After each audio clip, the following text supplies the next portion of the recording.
Broadcasting from Charlotte, North Carolina, on Sports Byline USA, uniting sports fans everywhere, this is Unpacking It with Bryce Johnson. People want the authenticity, right? They want to know a little bit more. They don't want just the cliches. For the next hour, we will unpack sports, faith, and life with intriguing guests from the sports and entertainment world. I'm thankful that God has delivered me, and He's given me a mouthpiece to be able to, a platform as well to be able to share with different people. Bringing you high energy and thought-provoking sports talk with a purpose. When you're around somebody that has that joy and you can feel it and it's contagious.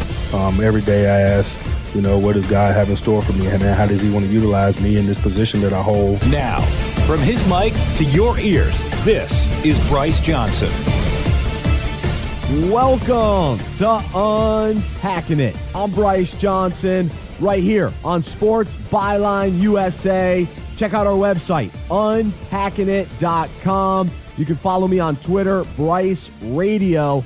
And when you go to our website, unpackingit.com, be sure to subscribe to our podcast, and you can sign up for the daily email that we send out, which basically is a thought about sports, faith, and life. And just used to encourage and challenge all of us each day. And so if you're new to Unpacking It, we're a show that really takes a look at the faith side of sports and what goes on in people's lives beyond the field or beyond the court. And so today on the show, we're going to hear the story of Don Beebe. And that name may ring a bell because he was a part of 6 Super Bowl teams. And it just has a really cool story of how he made it to the NFL and really against all odds. And now his son is actually playing in the NFL with the Minnesota Vikings. And so you're going to love the conversation that we have with him. And then also at the end of the show, we do a segment called Unpack This. And I'm going to take a look at what it means when a team abandons the run and say, all right, they start throwing all game, and really how that translates to our own lives when we abandon our prayer life. And so we'll see the relationship between those two things. So stick around for that. But up next, we're going to do our segment, I'm Convinced. I've got some thoughts on the new all-star rosters and how they're going to do a draft and how they're going to televise that, and then also some thoughts on Tim Tebow and Duke. It's coming up on Unpacking It. Thanks for being with us right here on Sports Byline USA. More sports, faith, and life coming up on Unpacking It with Bryce Johnson. Intriguing guests and inspiring conversations. This is Unpacking It with Bryce Johnson. Glad to have you with us right here on Unpacking It. I'm Bryce Johnson on Sports Byline USA. We're a show that unpacks sports, faith, and life. Check out our website, unpackingit.com. Coming up, we'll be joined by former NFL wide receiver Don Beebe. He was a part of 6 Super Bowl teams and has a fascinating story. Later on in the show, we'll do our segment, Unpack This, about teams abandoning the run and how that relates to prayer. But right now, we'll do our segment, I'm Convinced, where I'll give you 3 topics and let you know what I'm convinced of. And we start in the NBA because I'm convinced the NBA All-Star Game draft being televised is a tremendous idea.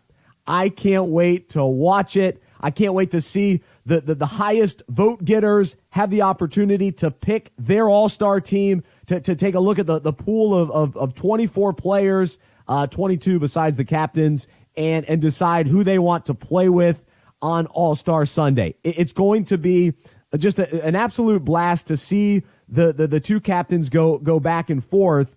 And there was some debate on whether or not this should be televised because we might hurt the feelings of certain players.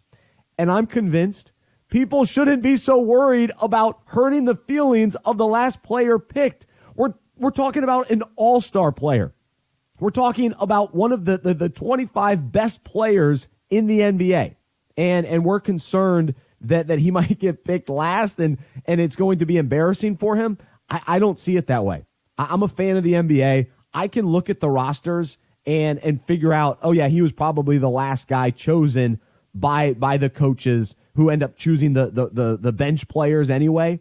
And so even if LeBron, let's say, is the captain of the team and he picks, a center in the East or, kind of a defender that the Western Conference wants to put on the all-star roster that maybe isn't a big name and isn't in a ton of commercials, that guy's still being recognized as an all-star.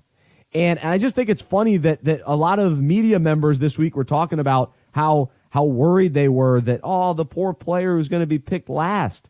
Well, I guess coming from my perspective, I'm convinced that being picked last or being cut from a team is a tremendous motivator.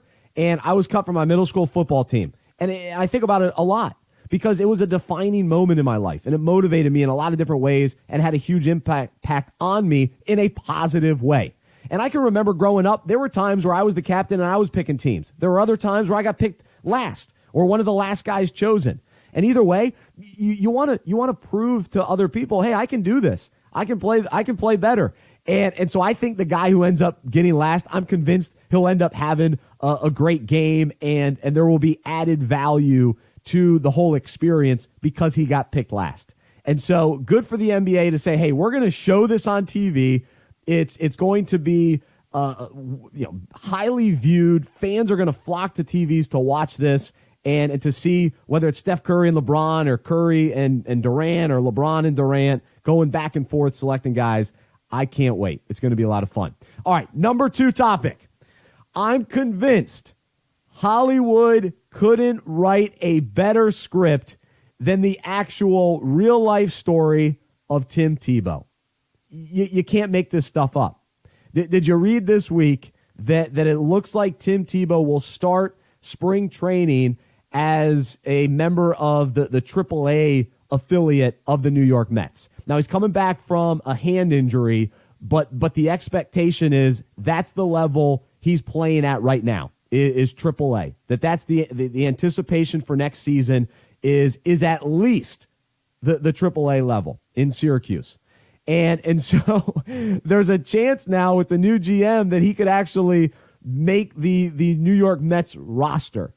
I mean, even as I say it right now, I can't believe that we're talking about a former Heisman Trophy winner, an NFL quarterback who won a playoff game, who took the league by storm for one season. And then other than that, really struggled and, kind of got laughed out of the NFL and media members were just ripping him and all that kind of thing that took place. Then he gets on TV. He's a star on TV, still is, and he's able to cover college football as one of the best analysts out there. He's written a few books that have had, so much impact on a lot of people.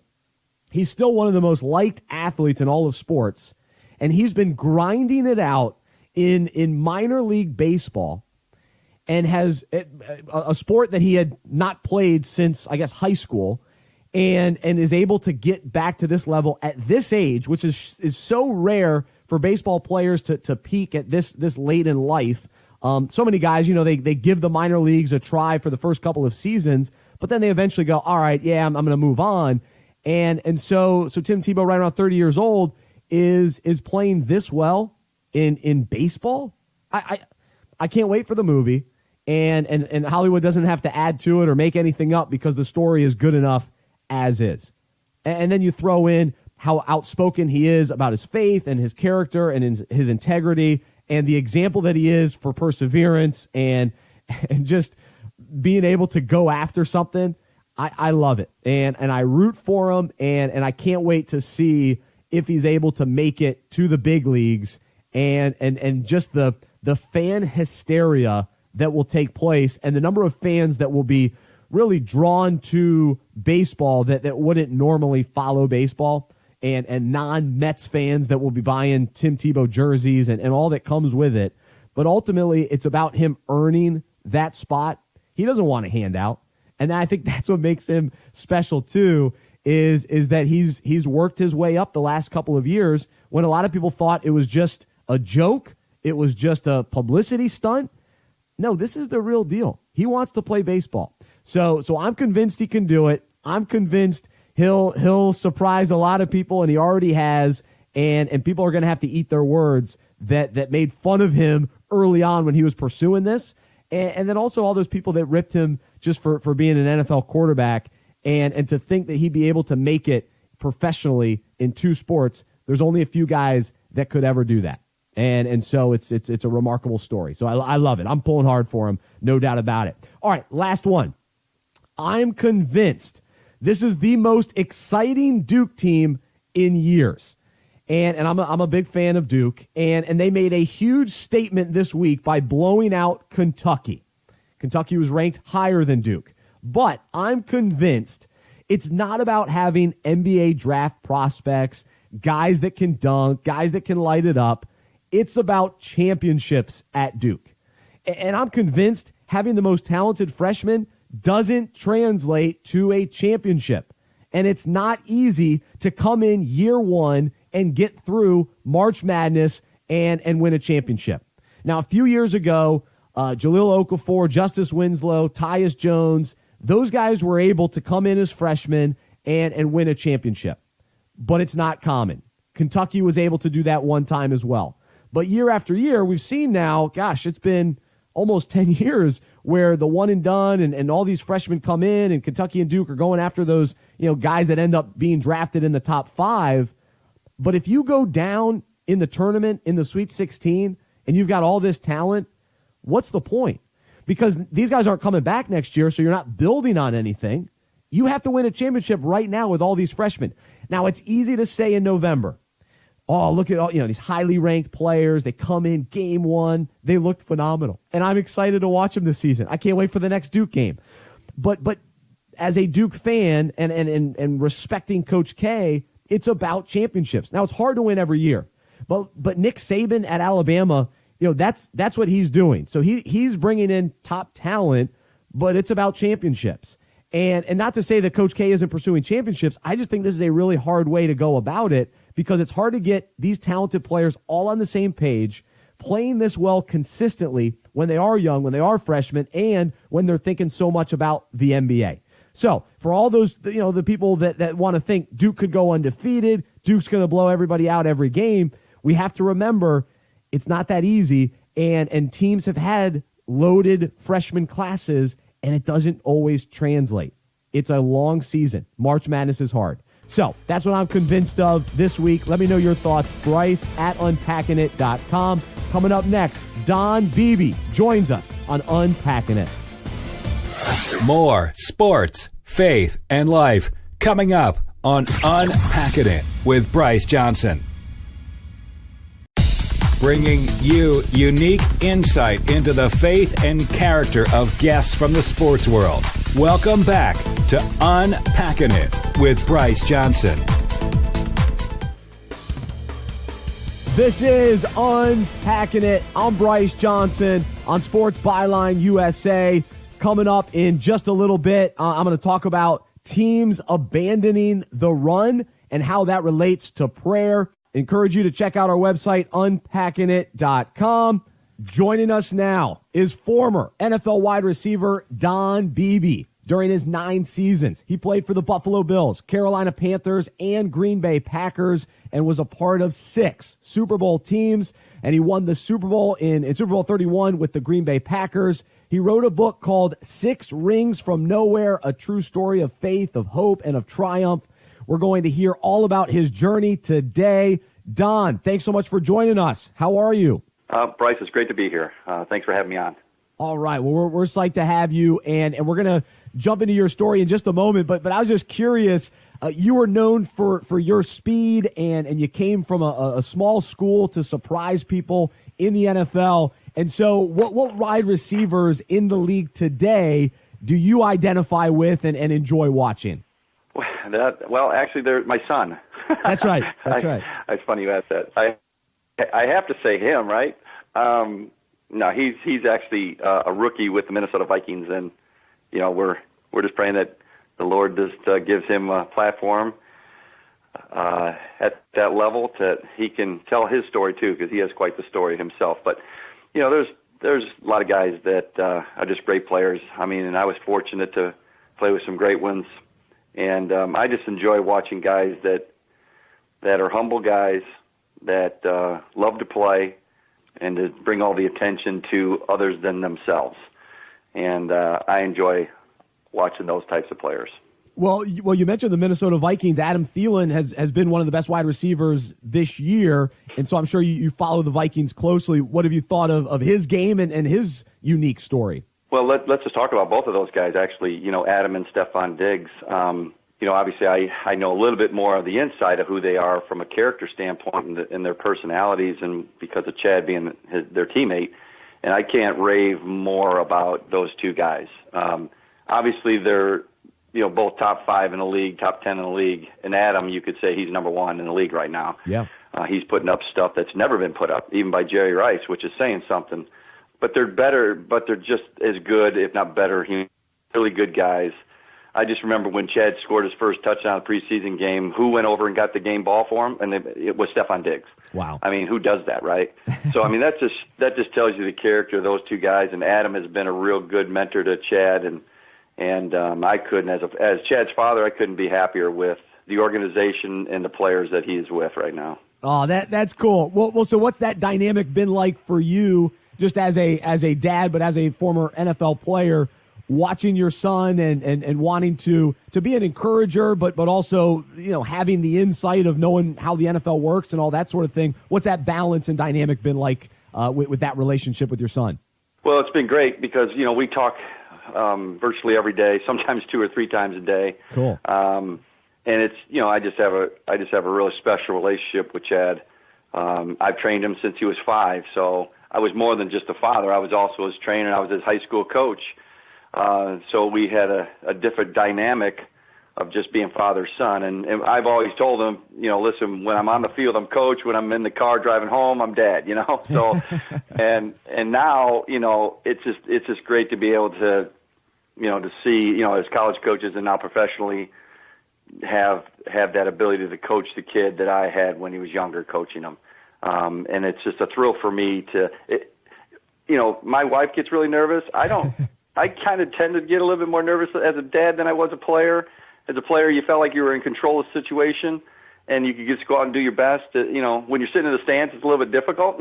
That's right. But I trust him, and I just trust the Lord. That every time he's at a tough situation, I always say, "Do you love the Lord?" And Chad will say, "Absolutely, Dad." And I said, "Does he have your back?" Of course he does. I said, "Then what do we got to worry about? Nothing." Amen. And just go out there and just go out there and do the best that you can be. That's cool. I love it. Don Beebe, our guest right now on Unpacking It. He's a former NFL wide receiver and really has an incredible football story and a faith journey that we're going to share today. But anytime you mention the name Don Beebe, you got to think about the Buffalo Bills and all those Super Bowl teams that you were a part of. And sometimes I get nervous about the younger sports fans not recognizing how important and how great those Buffalo teams were during those years. And so just from your perspective, speaking to kind of this next generation of NFL fans, what do they need to know about those Buffalo teams that went to 4 straight Super Bowls? A couple of things. One is no team has won 4 in a row, gone 4 in a row, I should say. Buffalo's the only team. So when you're the only one to do something, that's pretty special in NFL history. I mean, that holds a lot of weight. I don't think anybody's ever been to 3 in a row, let alone 4. I could be wrong on that, but I know there's been a couple of teams that have gone back to back. Obviously, I always tell people that it's way harder to go to 4 Super Bowls in a row than it is to win back-to-back. There's been several teams that have won back-to-back Super Bowls, but nobody's ever been to 4. Yep. The second point I would make is look at all the guys now from that organization and that team that are in the Hall of Fame. The owner, the GM, the head coach, tons of players, Kelly, Thurman, Bruce, Andre, James. That was a special team at a special time in a special place. What we have, I've been a part of a lot of different teams, high school, collegiately, and professionally. What we had in Buffalo was very special, and it was more than just football games. It was family from the top down, and everybody knew everybody. It didn't matter if you were the equipment guy, the head trainer, the assistant trainer, a GA, whatever you want to call it. The last player on the team to Jim Kelly. everybody knew each other, and we were family. And you could just see the gathering that was just that Monday night for Thurman Thomas' retirement. I mean, there was a ton of guys there. The atmosphere was crazy, and it was just really cool to be a part of that organization and that team at that time. And just even today, you mentioned Thurman Thomas being recognized recently. So what's the bond like today, and how connected are you to some of those players still today? Well, I mean, that team is still well connected. We see each other probably a couple of times a year at different events, and when we get together, it's like we never missed a beat. It's like we're in the locker room every day together again. And we still get on each other like we're kids, like we're 25-year-old kids, but yet we're all engrossed in our lives and know what's going on in the lives. Obviously, especially what's gone on with Jim, in the last, since 2013. It's just when you're family, that never goes away. No, I mean, it just never goes away. And we are family. And I think there was 24 guys. I believe that's the number that went to all four. And that 24 is pretty close. I couldn't make Monday. I felt terrible that I couldn't make it, but my daughter was in a sectional, and she's a senior. And if they would have lost, I would have missed my daughter's last game. I couldn't have done that as a father. And Thurman understood it. I talked to him earlier that day, and he said, "Beebs, come on, man, love you." So cool. That's just the type of relationship that all of us have. Oh, that's awesome. Don Beebe, our guest right now on Unpacking It, former NFL wide receiver, Bills, Packers, and then also the Carolina Panthers. And so I want to share I want you to share your story with us today here on Unpacking It. And I want to start with, at what point did football become the path that you were going to go on? Take us kind of back to the beginning.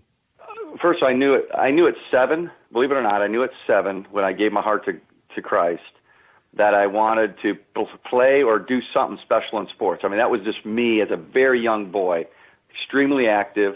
When I got home from school, I was out the door playing sports. I mean, I didn't put my thumbs in a video game or anything that was indoors. It just was not me. I mean, I was out playing sports. So I knew at 7 I wanted to do something. As I went through high school, I didn't like so much football. I liked it playing in the backyard, but the contact part of it, believe it or not, I was kind of hesitant about. So I didn't want to really go off of football. We weren't very good in our high school. Our high school program was really bad. And then my dad kept forcing me to go off football. He said, "You either go off football or you're going off for cross country." Well, I can't run more than 100 yards, so I was stuck with this football thing. And thank goodness for dads that understand biblically how to be a father. I see so many dads today, forcing their kids to do something when it's not right and it's not in the will of God, or keeping them from something that might be where that kid's gift is. So I see both sides of it. And my dad saw a gift in his son at a very young age, and he said, "No, you're gonna go do this." And so it was my senior year. We got a new coach in at Canelan High School, and he instilled the love of football to me. And from that point on, I wanted to play in the NFL. Wow. So to me, it's a long story, and I know we have some time, so I'm going to kind of give it a short Reader's Digest version of it, Bryce. Yeah, please. Because it is a long story, and I'm very fortunate nowadays to be able to go out and share this story publicly all around the country to businesses and church and functions and whatever it is, and I really enjoy that. I mean, it is, and I say this a lot of times when I speak, there's 2 fears that I have in life as I was growing up, and one of the fears I've already said was contact, getting hit, and the second one was public speaking. For me as a young kid, to pray in front of my family, to stand in front of a classroom would have been virtually impossible. I was so introverted and shy, but God knew that He was going to have to change me, and He did in both aspects, and now it's become my passion, both of them. Oh, that's awesome. Yeah, and that's only God, believe me. Well, Don, let's take a quick break, and when we come back, we'll continue your story and hear all about your journey to the NFL and the faith side of it as well. Don Beebe, our guest right now on Unpacking It. I'm Bryce Johnson. This is Sports Byline USA. The place to hear athletes opening up about their true passions in life. This is Unpacking It with Bryce Johnson.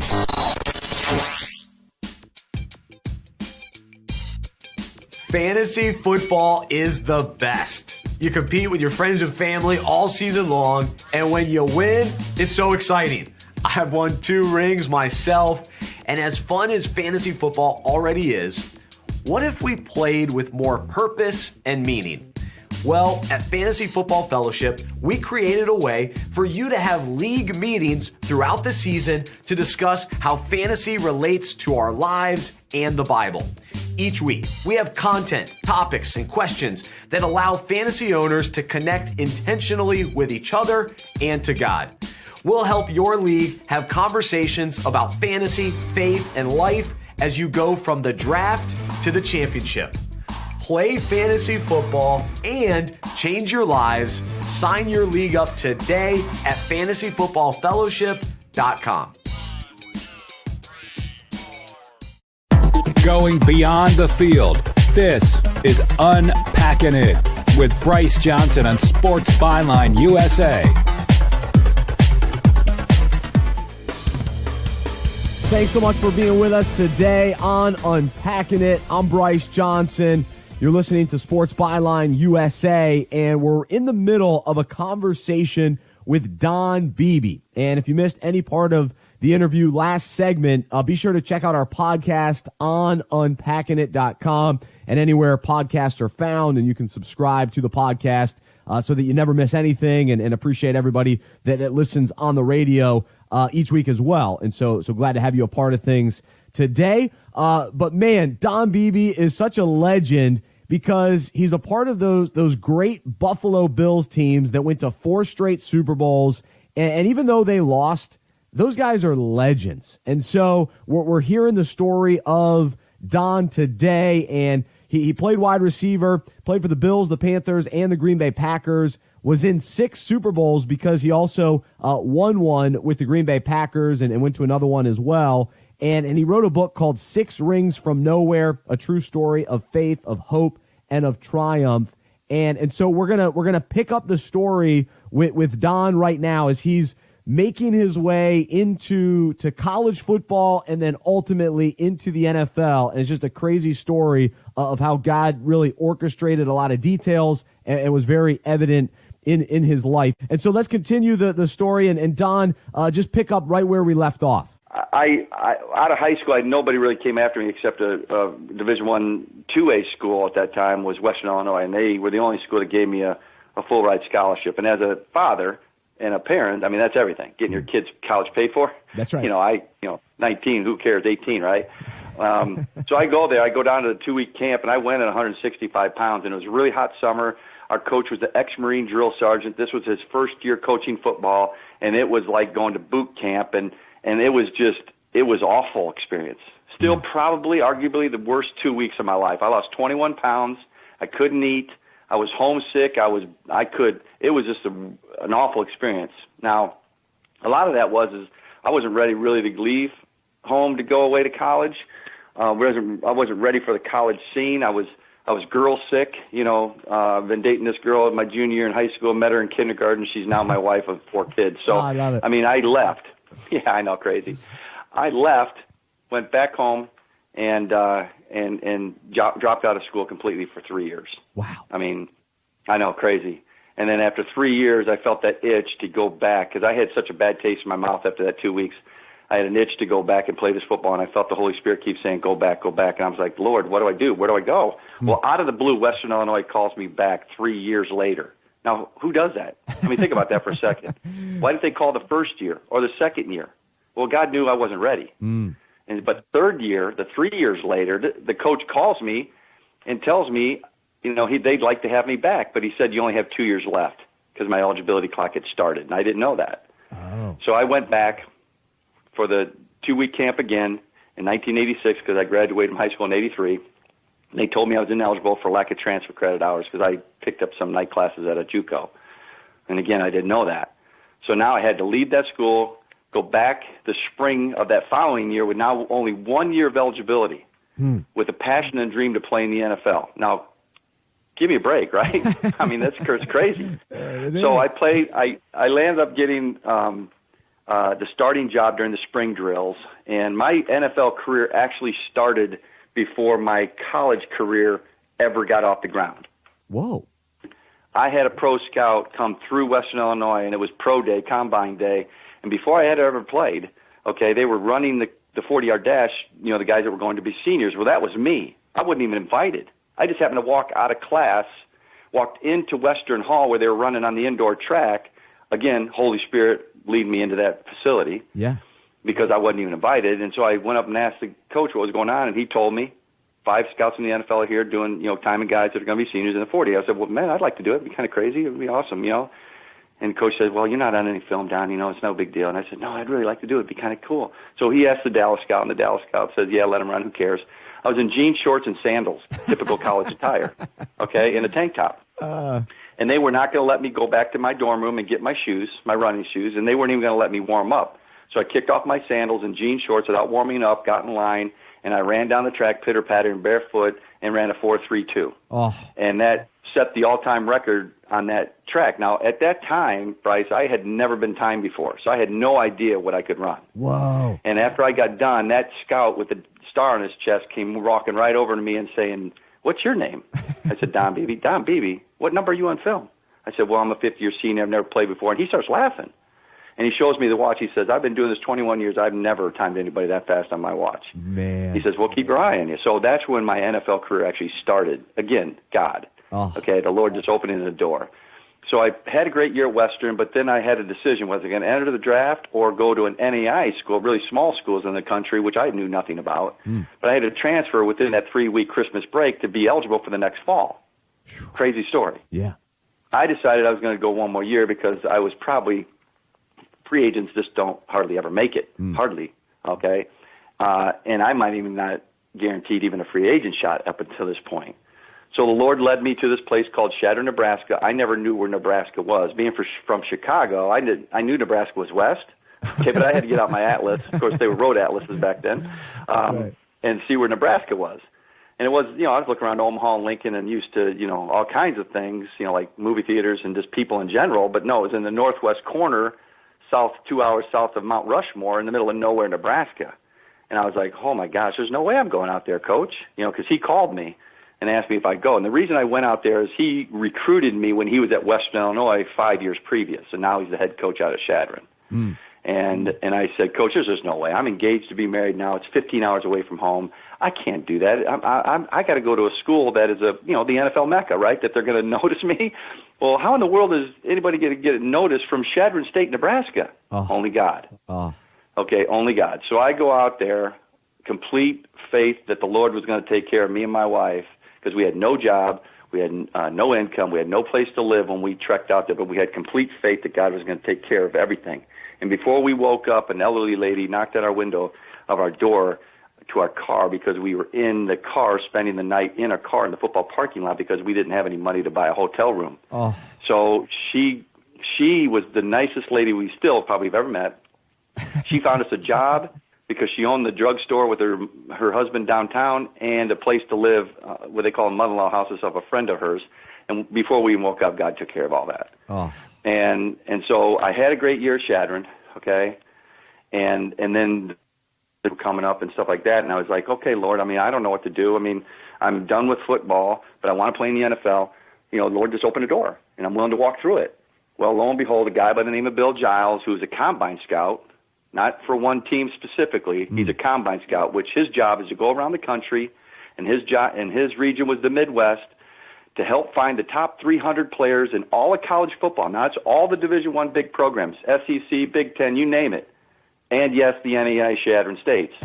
And to invite those guys, the top 300, to the big show in Indy, where all the GMs, the personnel of every NFL team, at 28 NFL teams at that time, back in 1989, are going to go to the big show in the dome, which was called the Hoosier Dome then in Indianapolis. How in the world is a guy from Shadron named Don Beebe, looking like me, going to get invited to this thing? Only God. And so a couple weeks later, he put me through a workout until his dying day. He never told me what it was, what I ran, or anything. But he looked at me at the end of the workout and he said, Don, I've been doing this 32 years. He's an older guy, obviously. And he said, this is the best workout I've ever put a guy through. Wow. He said, how I'm going to get you invited to the combine, I have no idea, but I'm going to give you the highest recommendation I've ever given any player. Whoa. And I was like, man, I mean, thank you, you know. So 2 weeks later, I get this letter from the NFL inviting me to the combine. I mean, come on, tell me that's not the Lord, you know. So I go to this combine, complete unknown. Nobody even knew who I was. I mean, I was talking to some teams through letters, which is just form stuff. I mean, they really don't even know you. But I go in there, and I didn't know that I needed an agent. I didn't know I didn't have an agent. I didn't know what an agent really was. And my roommate was Mike Barber out of Marshall University. Okay, so I go to the room, and then all of a sudden somebody knocks on the door. It's the concierge of the hotel. And they had 2 shoeboxes, Nike shoeboxes, and he goes, these are for Mike Barber. And I said, oh, okay. So I took them to Mike, and I go, what are those? Oh, those are the track shoes I'm going to run the 40 in tomorrow. I was like, oh, agent, track shoes? What are you talking about? Oh. He goes, you don't have any agent? You don't have any shoes? He goes, what are you going to wear tomorrow? And I looked down at my feet, and I said, well, these are the shoes I walked in the building. These are my old high school fishing shoes, old ASIC fishing shoes. Oh, my gosh. I said, that's what I'm going to run in. He goes, you got to be kidding me. He said, here, have one of mine. He was a size 12. I'm 9.5. Oh. That's never going to happen. So my dilemma, Bryce, was on my right sole, and I wish I'd have kept one thing from my whole story, was these shoes. The right sole on my right foot, it was halfway, the sole was halfway unglued. So when I walk, it flopped. Oh, my goodness. So my dilemma was I going to wear a rubber band, try to rip the sole off? I chose to just run it flopping. Well, I ran a flopping 40, and I ran a 4.25. Oh. And at this time, I did not know this, okay, until Bill Polian, who used to be the head of Bledsoe, who used to run the combine years ago. Oh, yeah. He told me this 5 years after I was retired. He told me this. He says, Don, he says, you know, I was at the combine sitting with him at the box with him and Tony Dungy, and we're just talking, and he goes, hey, Beebs, you know you still hold the record. And this was like in 2003 or whatever. I said, record? I said, what do you mean? He goes, the 40-yard dash. I said, what? He said, yeah, you and Dion ran a 4.25 in 1989. That record still stands. I said, you got to be kidding me. I did not know that. Now, the reason I bring that up is certainly not to say anything about me, but is to say what God did for me. I mean, what an amazing feat of a kid that came from nowhere, running the fastest 40 time in NFL history with a flopping fishing shoe. I mean, that's crazy, you know? So to say the deal, when I got home, Bryce, I mean, the L.A. Raiders, it was L.A. at that time, and the Green Bay Packers were literally on my doorstep of a place that was like, 600 square feet. It was just a mother-in-law house. They were on my doorstep. How they found the place is, amazing thing in itself. That's right. That's a miracle. And I had, so there's 28 teams, like I said. I had 21 personal workouts. You know, guys today, and even during that time, you had one. You had one workout, and they were all there. Yep. No. I had 21, and I was there, and I was running times. And the fastest time I ever ran was a 4.21 by the Jets, and during those workouts. And then I landed up being the first pick in the 1989 draft by the Buffalo Bills in the 3rd round. They didn't have a first or second round pick that year. So I was their first pick. Man. And I look at kids today, and I tell them, I said, listen, if I can do it, why can't you? I said, you know what the problem sometimes with is we limit the Lord. We limit God. God's a big God. He can do anything he wants at any time he wants. You just have to go do it, work hard, and let him open those doors. And if he shuts the doors, then go find the next one. But you just got to stay with it and never quit. And that's what I tell people on stages today. That's incredible. What a story. Don Beebe, our guest right now on Unpacking It. He went on to play 9 seasons in the NFL, and he went to 6 Super Bowls. He won one with the Green Bay Packers, Super Bowl 31. And he wrote a book all about this story, and he goes into even more detail. It's called 6 Rings from Nowhere, a true story of faith, of hope, and of triumph. Gosh, I could talk to you all day, and I'm so encouraged myself just hearing your story and just the value of sharing our story and what God's done in us and through us, and it's evident that he's had his hand on your life, and it's so cool to hear. He's Don Beebe, and Don, really appreciate you being a part of Unpacking It today, and thanks for being open and sharing your story, and really, really cool to talk to you. Anytime, Bryce. Thank you for having me on.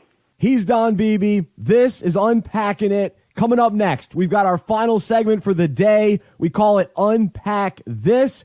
And today's topic is about teams abandoning the run a little too early and how that relates to us abandoning prayer when we're facing difficulty in life. It's next, right here on Unpacking It. Inspiring conversations and intriguing interviews. More Unpacking It with Bryce Johnson after this. Final segment here on Unpacking It today. It's where I take a current sports story and relate it to the Bible and our own lives. We call it Unpack This. And so let's jump right in. So one of the sayings we hear football coaches say is, we need to establish the run. This means that early in the game, they need to get their running back consistent carries. But oftentimes, a team struggles in the run game, gets impatient, and starts throwing on most downs. The holes aren't opening up, or they aren't gaining as many yards as they hoped, or the deficit on the scoreboard seems too large. At this point, the team abandons the run. The problem is, even when it seems like they aren't gaining any traction on the ground, the entire offense suffers when a team gives up on the run instead of remaining persistent. I think in many ways, this provides a picture of our prayer life, specifically during a difficult time. We start off praying passionately, knowing we need God to come through for us, provide, and deliver. Early on, we establish a solid prayer life as we consistently seek God for answers. But oftentimes, it seems like we're hitting a wall. Holes aren't opening up. We're not getting the yardage we hoped we would, and our deficit seems too large. Instead of utilizing the power of prayer, we abandon our communication with God, and our impatience shifts our attention elsewhere. We then put all the pressure on ourselves to make plays, instead of persistently running to Him in prayer and trusting Him. As hard as it is when our circumstances don't change right away and we feel like our prayers aren't working, we must remain committed to the run. We can't give up, but continue to turn to God and hand off our worries, fear, and concerns. The Bible implores us to be persistent and devoted to prayer, being alert and focused in your prayer life with an attitude of thanksgiving. Today, let's not abandon our prayer game when it gets tough. Instead, let's persistently turn back to God, trusting that He is preparing us for a breakthrough. So I hope you're willing to unpack that. Thank you so much for joining me today, and I hope you'll stay connected with us throughout the week on social media and on unpackingit.com. If you have any thoughts about today's show or want to get in touch with me, you can email me, bryce@unpackingit.com. Until next time, I'm Bryce Johnson, and I'm a sports fan who follows Jesus. I believe in the good news that He died on the cross for my sins, He was resurrected, and through faith, I have been saved by His grace. I hope that is true for you as well, and I hope you'll join me as we live life as sports fans who follow Jesus together. Have a wonderful week. This has been Unpacking It with Bryce Johnson on Sports Byline USA.